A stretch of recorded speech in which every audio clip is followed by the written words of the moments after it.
如果你念一遍經，就有无量功德，再随喜功德，这樣功德就能被無限複製，之後送給全人類。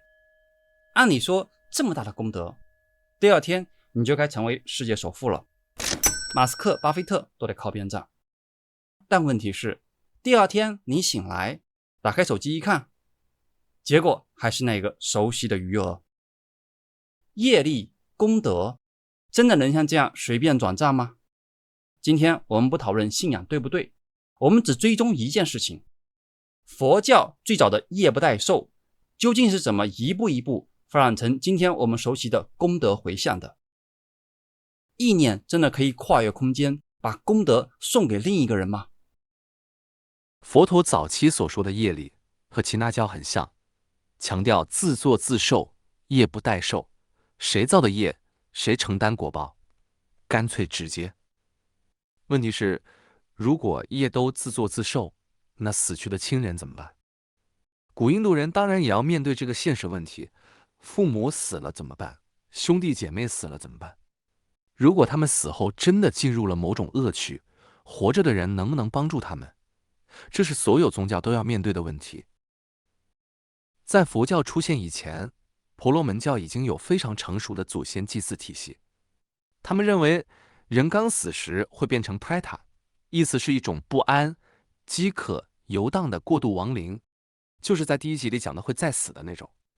家屬必須通過獻食、獻水，請婆羅門吃飯，舉行特定祭祀，幫助死者從亡靈狀態轉變成正式的祖先，進入祖先的天界。祭祀做得好，祖先得到滋養，反過來護佑子孫；做不好，死者可能一直停留在亡靈狀態，甚至作祟。死亡並不意味着關係結束，活着的人對死去的親屬仍負有責任，通過正確的儀式維繫家庭與祖先之間的關係。這和中國的祭祖很像。要注意的是，很多人以為六道輪迴是婆羅門教發明的。不對，婆羅門的祭祀體系和倫理化的六道輪迴有本質區別。婆羅門教整體上，在很長的時間內還是拒絕接受倫理化的輪迴思想，因為這會動搖婆羅門至上的理論體系。婆羅門是靠家族血脈維繫地位的，而輪迴講的是倫理道德。奧義書裡出現的輪迴概念很可能是受耆那教和佛教的影響，而不是反過來。好，現在婆羅門教的答案出來了，拿錢來做祭祀，只要你給夠了錢，包了飯團，你爹就能升天；不給錢，你爹就永遠做孤魂野鬼了，纏着你。而耆那教走向了另一個方向，耆那教的業力體系非常嚴格的執行，你造的業是你的，我造的業是我的，你的家人再愛你，也不能替你把已經形成的業力清除掉。活着的人可以布施、持戒、苦行，可以積累自己的善業，但不能把自己的善業直接轉賬，替死者償還他的業債。耆那教走得很徹底，也很冷酷，因此耆那教沒有系統的超度亡者儀式。家屬能做的主要是自己保持正念，做善行，淨化自己的心。真正能決定死者去向的，只有他自己生前的業以及臨終時的心念。耆那教的答案也出来了，哭也沒用，做啥都沒用，業力是他自己的物理沉澱，他在地獄受苦是他活該，你連一粒塵埃都替他擋不住。這兩個同學都交了自己的作業，於是佛陀面對着兩難。一方面，佛陀同樣強調，業是自己造的，果報也要自己承擔。但另一方面，這是廣大人民群眾的剛需，完全拒絕，明顯影響群众基礎，而且也少了點人情溫暖。最終，佛陀的確提交了一份特別的答案。在雜阿含第1041經裡，記錄了聲聞婆羅門和佛陀的這樣一段對話。聲聞婆羅門問佛陀：我為已經去世的親族布施，這些親族能夠得到利益嗎？佛陀回答：不是所有亡者都能得到，比如投生到了地獄、畜生、人或者天，他們就無法得到。但如果他投生到了惡鬼道，那麼這種布施就能對他產生利益。如果我的親族沒有投生到惡鬼道，那我的布施由誰來享用呢？如果這位親族沒有投生到惡鬼道，那麼必定有其他投生到惡鬼道親族或故人，他們會享用這份布施。喬大摩，如果所有親族都沒有投生到惡鬼道呢？那這布施的飲食由誰來享用呢？即使你所有親族都沒有投生到惡鬼道，你只要布施，自己就能得到福報。這是什麼意思呢？如果有人做了種種惡行，但他能布施沙門和婆羅門，那即使這個人死後投生到了像大象、牛馬這樣的畜生道，也能享受到相應的果報。如果有人做了種種善行，但他能布施沙門和婆羅門，那即使這個人死後投生到了人道或者天道，也能享受到相应的果報。這就是你只要布施，自己就能得到福報。注意這篇的關鍵，佛陀沒有完全否定活人可以幫助亡者，像耆那教那樣徹底切斷對大眾的情感安撫，也沒有像婆羅門那樣把一切交給祭祀儀式。他自己開創了一條新路，但仔細一想，好像哪裡有問題。第一，這個惡鬼道是怎麼來的？注意哦，當時的婆羅門教並沒有惡鬼道的概念。婆羅門教死後的世界只有閻魔掌管的天界，就是祖先享受永恆快樂的地方。還有黑暗深淵，這是惡人、違背誓言者和破壞祭祀者死後要去的地方，會被神明擊入無底的地下黑暗世界，歸於虛無。這個黑暗深淵就是之後的地獄概念的雛形。而耆那教一直沒有惡鬼道，耆那教只有4種道：天道、人道、畜生道、地獄道。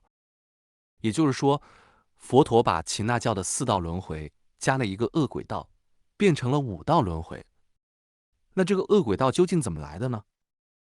婆羅門教認為，人死後會變成 preta 遊魂，這是一種不安、飢渴、遊蕩的過渡亡靈。家屬必須通過供養飲食，請婆羅門吃飯，才能幫助死者從亡靈狀態轉變成正式的祖先，進入祖先世界。佛陀重新解釋了這個 preta 遊魂，並進行了空間化和系統化，就變成了 preta Visaya 惡鬼道。之後，佛教又一步步進行概念重塑，惡鬼被重新定義成生前造下貪婪、吝嗇、毀謗僧團等惡業，死後可能落入的道。於是，惡鬼道就這樣形成了。第二，為什麼偏偏是惡鬼才能收到，其他道都收不到？傳統的解釋說，因為地獄太苦，業力太重，所以收不到。畜生、人類和天人都有自己的飲食，所以也收不到。惡鬼道剛剛好處於極度飢渴、匱乏的狀態，他們依賴親人把食物布施給僧團，通過僧團為中介，他們就可以收到飲食了。但這其實只說了一半。這個設計很巧妙，同時解決了好幾個現實問題。一來，它承接了民眾原有的祖先祭祀情感，降低了接受新教義的心理門檻。二来，佛陀還明確表明，大家看，我們不像耆那教那樣冷酷，我們有溫度。三來，他打破了婆羅門的祭祀壟斷，確立僧團才是最勝福田，使在家信眾的布施行為直接轉化為對僧團的穩定支持。這的確是一舉多得，非常高明。但在這裡，佛陀並沒有明確說，供養僧團，另一個世界的惡鬼怎麼就能收到飲食？為什麼必須通過僧團為中介才能收到食物？別人的功德憑什麼能塞給亡者？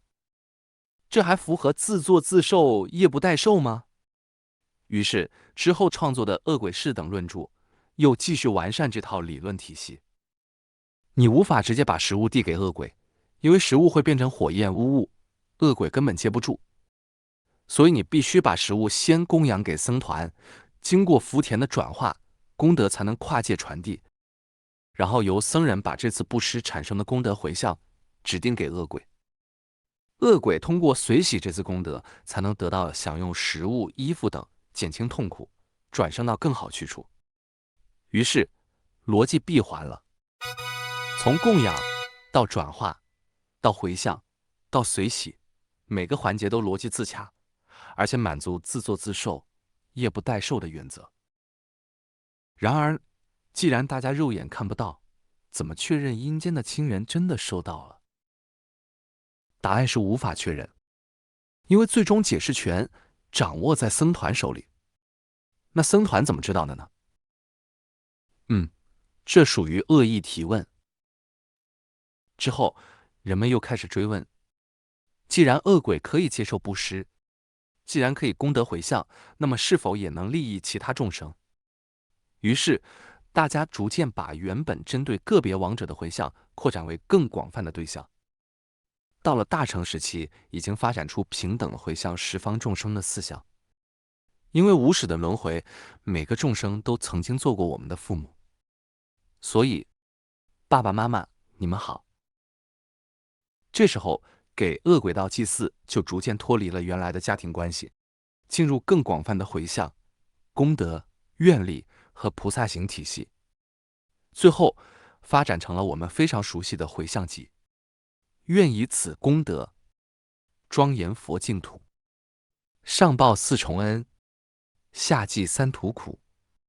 若有見聞者，悉發菩提心，盡此一報身，同生極樂國。向十方眾生平等回向，也結合了慈悲喜捨四無量心，向十方眾生散發慈悲，願所有眾生都能安樂，願所有眾生都能離苦。但到這裡，就出現了一個有趣的現象：佛菩薩累世積累的功德，這筆靈性財富實在太多太多了，龐大到足以改變無數追隨者的命運。他們開始通過回向、願力加持其他眾生，甚至讓他們在未來也能成佛。就像佛陀開了一張無限額度的黑卡，然後他的追隨者全都可以刷他的副卡來支付自己的靈性賬單。只要你跟對人，連業力都可以被代付，很美好的願景。比如我讀一遍經，持一遍咒，起一個善念，經過隨喜和回向十方众生，這功德再次放大了無量倍。這就像我賺了100塊就能無限複製，送給我七大姑八大姨，送給全人類。這個超級大善心，功德也被無限放大。然後這麼大的功德，按理說第二天我就能成為世界首富，這就沒馬斯克、巴菲特什麼事了。但問題是，第二天你醒來，打開手機一看，結果還是那個熟悉的餘額。業力都可以這樣輕易轉移給別人，連二維碼都不要掃嗎？我真心希望這是真事，這樣大家就不用這麼卷了。每個人都有幾個小目標，但這些真的有用嗎？我們來看看最新研究。當然，科學無法查看你的功德賬單有幾個小目標，但科學可以檢驗，當一個人祈禱、回向、祝福另一個人時，究竟會發生什麼。2024年一項發表在《臨床心理學評論》的論文，納入了23項隨機對照研究，發現慈心冥想對正念、親社會性、積極情緒、消極情緒都有微弱改善，但與積極對照組或其他治療相比，沒有顯著優勢。也就是說，如果只是觀呼吸或者運動、舞蹈、瑜伽也能達到一樣的效果，數據上看不到差距。那回向、祝福的對象有什麼變化呢？幾十年的研究沒有找到穩定可重複的證據，證明一個人的祈禱、祝福或者所謂遠程意念能夠直接改變另一個人的客觀生理結果。比如，這個人根本不知道有人正在為他祈禱，他也沒有聽經，沒有接受心理暗示，沒有改變行為，甚至根本不知道這件事，他的身體會不會因此發生變化？1802名接受心臟搭橋手術的患者被隨機分組，研究祈禱是否影響恢復，結果沒有發現祈禱使患者獲得更好的恢復。而且，那些確定自己一定會被祈禱的那組，反而出現更多併發症。為什麼會這樣？研究者提出過一種可能解釋：這些患者知道自己一定會被祈禱，反而可能產生了額外的心理壓力，但不能據此得出接受祈禱有害的結論。也就是说，當你祈禱、回向、祝福別人時，你的確有微弱的正面效果，但沒有超自然的力量。從物理學和醫學角度來看，純粹精神意念的回向和祝願無法跨越空間，在對方不知情、沒有行為改變的情況下，直接改變客觀生理結果。這是幾十年來反覆驗證過的結果，花了很多錢，因為的確有很多組織想證明祈禱和回向有超自然力量。所以從最開始的業不代受，到可以給惡鬼道布施，再到惡鬼隨喜功德，再擴展到十方眾生，加上菩薩的願力與功德，最終形成了我們今天非常熟悉的功德回向。這就是宗教思想最有意思的地方，它不是一夜之間被某個人完整的發明出來的，而出現一個現實問題提供解釋，接着又會出現新的問題，這樣一層層累加，最終長成了一整套龐大的宇宙體系。至於功德究竟能不能跨越空間，科學實驗至今沒找到證據。但當一個人祝福別人、慈悲別人、關心別人時，首先改變的是他自己。所以我們當然可以繼續回向、繼續祝福，至少自己心情會好一點，至少對別人會多一點善意。只是別再把我在拯救世界當真了，你真的不是蜘蛛俠、鋼鐵俠。對自己好一點，對家人朋友好一點，這才是一個普通人真正能夠送給這個世界的功德。如果今天你對業力、功德、回向有了新的看法，歡迎在評論區告訴我。